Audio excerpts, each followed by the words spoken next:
Hello everyone, welcome back to the Mystery Shiner 33. I am Tatiana. I'm here to help solve more missing women, sharing and men cases. I'm here to break the codes if I see any. I'm here to see where their bodies are located if they know. And I'm also here to see if they're alive, deceased, body suited, exchange, ethnicity, or misidentity. You already should know who's involved, so let's begin. This is titled, This is William. Cold case solved after 23 years. Okay? This is how he looks, okay? Think this my son. Yes, okay? No, they do not, okay? Today, the DeKalb County District Attorney's Office announced the identification of William Deshaun Hamilton, a 6-year-old child found deceased in 1999 who spent the last 2 decades without a name. His mother, 45-year-old Teresa Ann Bailey Black, has been charged with 2 counts of felony murder, 2 counts of cruelty to children, aggravated assault, and concealing the death of another.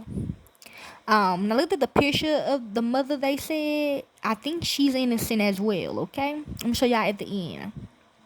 The break in the case came when a tip was called into the National Center for Missing and Exploited Children from someone who knew Teresa and William back in 1998 and had been searching for William ever since. Ava, who preferred to keep her last name private, says she was very close with Teresa and William when they lived in Charlotte, North Carolina. So Anissa put the tip in. She the one who gave the tip, okay? She often took care of William and described him as a fun, witty, adventurous, and intelligent little boy who loved to dance. He liked to crack jokes, said Ava. He did like to draw a lot, color, mainly read books. He didn't want you to read to him. He wanted to read to you. You hear me? According to investigators, Teresa left Charlotte, North Carolina with William. Yeah, okay. I did. Sometimes I did, okay? Sometimes I turn into a kid, okay? But I still played with them. But she returned without him, and investigators say she had different stories about where William was. After 23 years, Ava's tip called into NCMEC gave new direction to the investigation. Our team followed up, researching, analyzing, and trying to connect the pieces to help investigators track down William's family. With DNA work provided by our partner, Bold Technology, Williams' identity was officially confirmed. This case is a perfect example why we never give up hope, said Angeline Hartman, Director of Communications at the National Center for Missing and Exploited Children. For more than 2 decades, a woman in Charlotte followed her gut feeling that something wasn't right. She made phone calls, scoured the internet, and talked to anyone who would listen. We are grateful she never stopped until she found that rendering of William online and gave investigators, the missing piece to help solve this 23-year-old mystery. A huge thank you to the DeKalb County District Attorney's Office, the DeKalb County Medical Examiner's Office, and DeKalb County Police for their hard work that brought us here today. See, this is my picture, okay?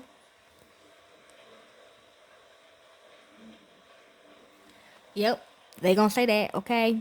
So, hey.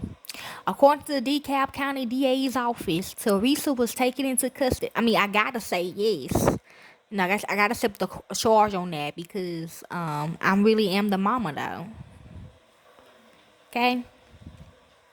No matter about my past, I'm still the mama. So I gotta say yes. I gotta take the charge for them. Like, 'cause that's not your child. That's not your kid. You don't know them. I took my grandson's child. I took my grandson.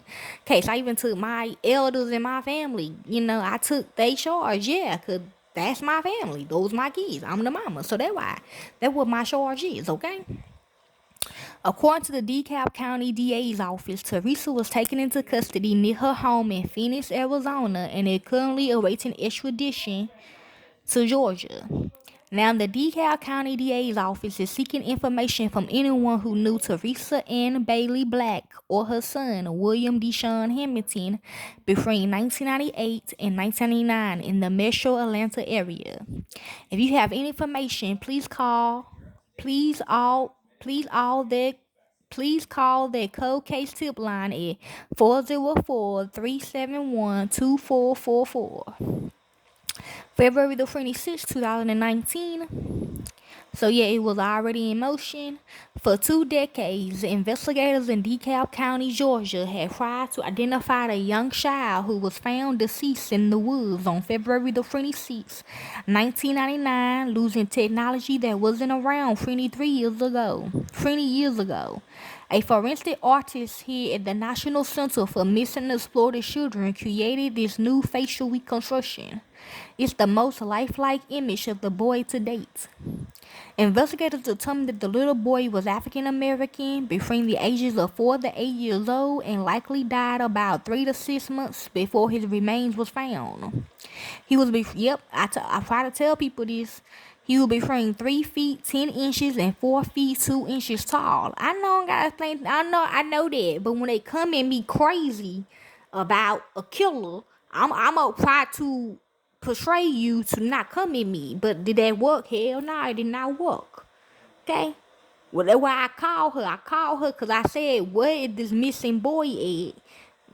You know what I'm saying? And she bought me his body. And then all of a sudden, she want to bring him back to life with the paw and stuff and make her people think I'm crazy. I'm not crazy. Okay, anyway, let's begin. And 4 feet 2 inches tall and weighed approximately 45 to 60 pounds. He was found wearing a blue plaid and navy hooded dress shirt. Yep, size S large, red denim jeans, size 3, and size 11 Timberlands boots. The results of advanced forensic analysis of his bones and teeth, yes, they were gonna bring him back though in the machine, suggest that he was likely born and raised in the southeast U.S., most likely Georgia or Florida. Investigators said the National Center hoped the new image would finally bring answers in the case. For Angelina Hartman, NCMEC's media director, this case has become very personal. She's been connected to the mystery since day one. Who I have. I was a reporter in Atlanta, and I remember getting a call that homicide investigators was going out to a scene at a small neighborhood cemetery in DeKalb County, Georgia, we call Hartman.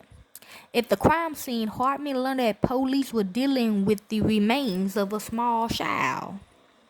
Okay? See?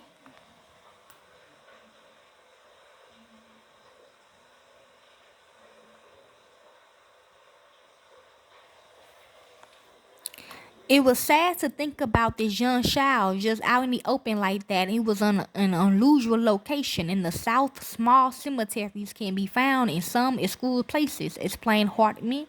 This cemetery was just a little triangle in the middle of a neighborhood. You really wouldn't know it was there unless you was familiar with the area. She couldn't have guessed that day was the start of something that Hartman would be involved in for years to come. As a crime reporter, Hartman already had strong ties with the DeKalb County Police Department and the Medical Examiner's Office, and she kept in touch with them about the case on a regular basis. She says she felt a personal duty to keep up with the story.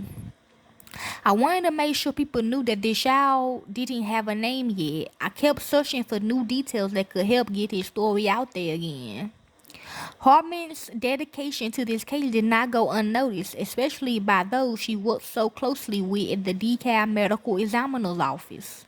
When I left Atlanta in 2005, I was deeply touched when they surprised me with a special plaque to say thank you for all my stories over the years on this case.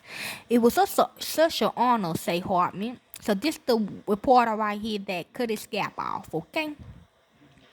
Because, see, the woman that killed him thought that it was her son. When I'm trying to tell people that's not your son. Because she's trying to keep telling people, oh, I was raped by James, I was raped. Look here, I don't even fuck with James like that. But I know for a fact, especially with his name, he ain't finna rape you.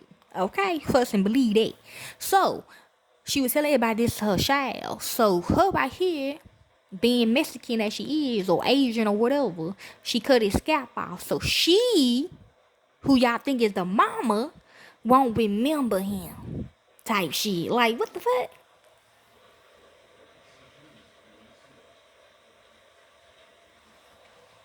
Hartman carried the case with her to her next job at America's Most Wanted, where she covered it on the national level. Then, when she later joined the National Center for Missing and Exploited Children, generating awareness for cases continued to be part of her job as media director. Okay, I don't want to hear her talk. If you have information, please call 1-800-THE-LAW, which is 1-800-543-5678, or the DeKalb Medical Examiner at 1-404-508-3500. To hear more about this child's case, tune into the Inside Crime with Angelina Hartman podcast at www.insidecrime.com. Okay, I wouldn't get on that if I were y'all. So if you like to hear more into this case, you can. I don't do this for the fame or the money. I do it because it's what I love to do. And to the real families of these victims, corporate America will set you up. Thank you, peace, and be safe.